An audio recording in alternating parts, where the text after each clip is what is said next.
গরম থেকে বাঁচার জন্য অনেকে আসলে আপনার এয়ার কুলার কেনার চিন্তা ভাবনা করেন। সো আজকের এই ভিডিওটি আসলে আপনি যদি এয়ার কুলার কেনার চিন্তা ভাবনা করে থাকেন তাহলে সেই ক্ষেত্রে এই ভিডিওটি আপনার জন্য ডিসিশন নেওয়ার জন্য আমার কাছে মনে হয় যে one of the best video হতে পারে। রিজন হচ্ছিল এই ভিডিওর মধ্যে আমরা আসলে কভার করার চেষ্টা করছি যে এয়ার কুলারটা আসলে কি এবং এটা আসলে কাদের জন্য, কোন কোন সিচুয়েশনে আসলে আপনি এই এয়ার কুলার ইউজ করতে পারেন, এমনকি আমাদের রিকমেন্ডেশন নিয়ে। সো চলুন শুরু করি আজকের ভিডিও। সো প্রথমেই আসে হচ্ছিল এয়ার কুলার আসলে তারাই সিলেক্ট করেন ইউজুয়ালি হচ্ছিল হয়তোবা আপনার কাছে এসি কেনার মতো টাকা নাই, বা দেখা গেছে যে আপনি যেখানে থাকেন সেখানে এসি ফিটিংস করার মতো স্পেস নাই। এরকম সিচুয়েশনে আসলে নর্মালি এয়ার কুলার কেনার চিন্তা ভাবনা করে। এখন কথা হচ্ছে যে এয়ার কুলারটা আসলে এসির সাথে কোনোভাবেই তুলনা করা যাবে না।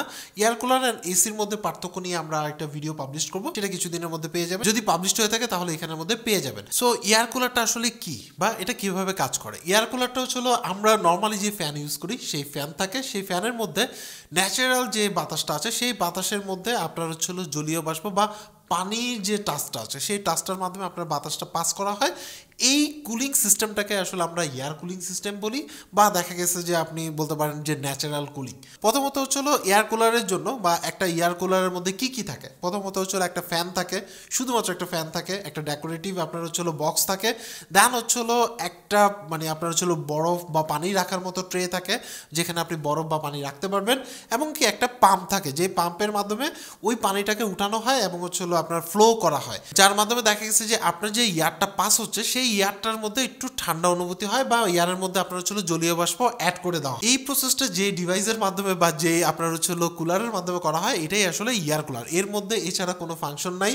ফ্যান স্পিড আপনি নর্মাল যে ফ্যান ইউজ করেন সেরকম স্পিড হয়, অনেক সময় একটু বেশি হয়, অনেক সময় কম হয়, ডিপেন্ড অন ব্র্যান্ড। এছাড়া আপনি যে বক্স দেখতেছেন সেই বক্সের মধ্যে এছাড়া আর অন্য কোনো ফাংশন নাই, হয়তো স্পিড বাড়ানো কমানো যেতে পারে, এছাড়া আর কোনো অপশন নাই। সো এবার হচ্ছিল এই এয়ার কুলারটাকে আপনার রুমটাকে ঠান্ডা করতে পারবে কিনা। এই এয়ার কুলারের মাধ্যমে আপনি আসলে এসির মতো ঠান্ডা কখনোই পাবেন না, বা আপনার তৃপ্তি পাওয়ার জন্য যে ঠান্ডাটা সেটা কিন্তু আপনি আসলে পাবেন না। এই ক্ষেত্রে বাংলাদেশি প্রেক্ষাপটে আমার কাছে যেটা মনে হয় যে আপনি যদি এয়ার কুলার ইউজ করেন একটা সাডেন সময় কিছু হালকা সময়ের জন্য হয়তো বা আপনার কাছে বেটার ফিল হতে পারে, যদি আপনি আসলে সেটা 1.5 থেকে 2 ঘন্টা অতিক্রম হয় এবং বাইরের ওয়েদারে যদি আপনার আসলে গরম থেকে থাকে তাহলে সেই ক্ষেত্রে আপনার কাছে অসহ্য গরম লাগবে এবং আপনার কাছে বিরক্ত লাগবে আর কি। বাতাস তো থাকবেই, বাট বাতাসটা আপনার কাছে বিরক্ত লাগবে। তার চেয়ে বেটার থাকবে হচ্ছিল আপনার ফ্যান।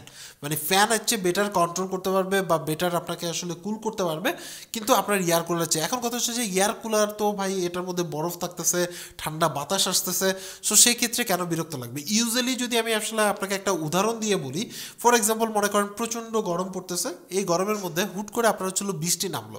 সো কিছুক্ষণ যদি বৃষ্টি নামে, বৃষ্টির পরে দেখা যাবে যে আপনার নর্মাল যে গরমটা ছিল তার চেয়ে কিন্তু বেটার আপনার কাছে বা অস্বস্তিকর ফিল হয়। আমি সাইন্টিফিক ব্যাখ্যা না দিলাম, বাট আপনাকে বোঝানোর জন্য বলতেছি যে এই যে বিরক্তিকর গরমটা সেটা কিন্তু আপনার রুমের মধ্যে আপনি যদি বেশি সময় ধরে আপনার এই এয়ার কুলারটা ইউজ করতে চান, দুপুরে যে গরমটা আছে যে সময় আপনার আসলে অতিরিক্ত গরম লাগে সেই টাইমে যদি আপনি আসলে এয়ার কুলার ইউজ করেন কিছু সময় ধরে, তাহলে সেই ক্ষেত্রে কিন্তু আপনার কাছে অস্বস্তি লাগবে। রিজন হচ্ছিল এয়ার কুলারটা আপনার বাতাসের মধ্যে হিউমিডিটি বাড়ায় দেয়, আর হিউমিডিটি বাড়ায় দেওয়ার কারণে দেখা গেছে যে আপনার অসহ্য গরম লাগে। এই এয়ার কুলারটা আসলে ড্রাই এরিয়া টাইপের বা যেসব এরিয়াতে ড্রাই আপনার হচ্ছিল অঞ্চল থাকে বা যেসবের ক্লাইমেটগুলো ড্রাই থাকে সেই সব এরিয়াতে মোটামুটি কিছু সময়ের জন্য আপনি ইউজ করতে পারবেন, বাট এটা টোটালটাই আসলে এসির অল্টারনেটিভ না। এটা আসলে আপনাকে এই যেহেতু হিউমিডিটি আপনার হচ্ছিল বাড়ায় দেয় এবং এটা যেহেতু কন্ট্রোল করতে পারে না, যে এটার মধ্যে কোনো কন্ট্রোলার নাই, এটা জাস্ট হচ্ছিল আপনার পানি মিক্স করবে আর বাতাসের মধ্যে দিয়ে দিবে।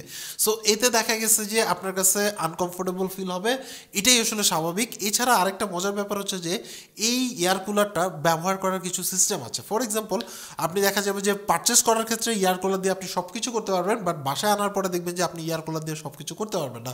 কারণ হচ্ছে যে এয়ার কুলার ব্যবহারের জন্য আপনার কিছু রুলস আছে, তার মধ্যে সবচেয়ে বড় রুলস হচ্ছে এয়ার কুলারটা আপনি যে কোনো স্পেসে রেখে যদি ইউজ করেন তাহলে প্রপার আপনার আসলে ঠান্ডা পাবেন না বা প্রপার কাজ করবেন। জানলার পাশে ইউজ করতে হয়, বিকজ অফ হচ্ছে বাইরে থেকে আপনার হচ্ছিল পিওর বাতাসটা টেনে এনে ঘরের মধ্যে দেয়।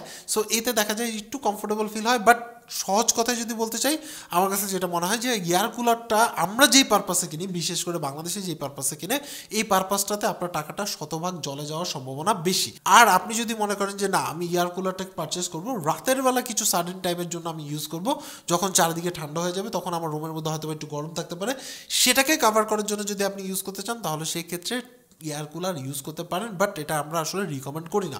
এছাড়াও আরেকটা ব্যাপার আছে, সেটা হচ্ছে এয়ার কুলারের পানি যেহেতু থাকে, সো সেই ক্ষেত্রে আপনি যদি এটা অনেক দিন ধরে পানি চেঞ্জ না করেন বা ক্লিন না করেন, তাহলে সেই ক্ষেত্রে কিন্তু আপনার ওইখানের মধ্যে ডেঙ্গু, ম্যালেরিয়া এই টাইপের কিন্তু আপনার হচ্ছে মশা জন্মাতে পারে। এতে মানে ভালোর চেয়ে খারাপের পরিমাণ বেশি হতে পারে। সো এখন কথা হচ্ছে যে অনেকে বলবেন যে ভাই এয়ার কুলারের কি কোনো ভালো দিক নাই? এয়ার কুলারের ভালো দিক হচ্ছিল এটাই যে আপনার রুমের মধ্যে যদি হিউমিডিটি কম থেকে থাকে বা জলীয় বাষ্প যদি আপনার অ্যাড করার দরকার হয়ে থাকে, তাহলে চাইলে আপনি আসলে এয়ার কুলার ইউজ করতে পারেন।